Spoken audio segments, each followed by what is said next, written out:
এই যশোর, 2022 সালে জাপানের সাথে জার্মানির খেলা, ফিফা ওয়ার্ল্ড কাপ 2022, ওই খেলায় জিতেছিল জাপান।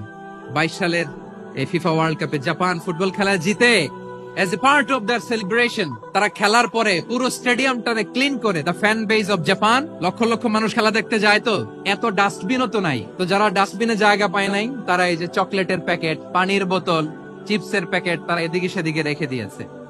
জাপানের ভক্তরা, জাপানের ফলোয়াররা, as a part of their celebration তারা খেলার পরে পুরো স্টেডিয়ামের সব ময়লা আবর্জনা ক্লিন করে তারপরে বিদায় নিয়েছে।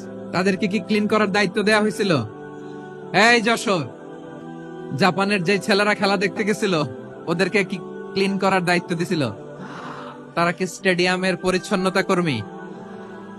তাদের আকল, তাদের সিক্স সেন্স তাদেরকে বলেছে। খেলার পরে গোটা বিশ্বকে তাক লাগিয়ে দিয়েছে। জাপানের ফ্যানরা সবার রেখে যাওয়া গার্বেজ, টিস্যু, বোতল পরিষ্কার করে তারপরে স্টেডিয়াম থেকে বিদায় নিয়েছে। আমরা কেন এমন হইতে পারলাম না? আমরা কেন এমন হইতে পারলাম না? জাপানের যারা এগুলো করছে ওদের 3টা করে চোখ না? চোখ তো 3টা জাপানো লাগো, জাপানো লাগো। হাত তো 4টা, কান তো 6টা, নাকি আমার মতো 2 হাত 2 কানওয়ালা মানুষ? চোখে দেখলে ওটা মানুষ না।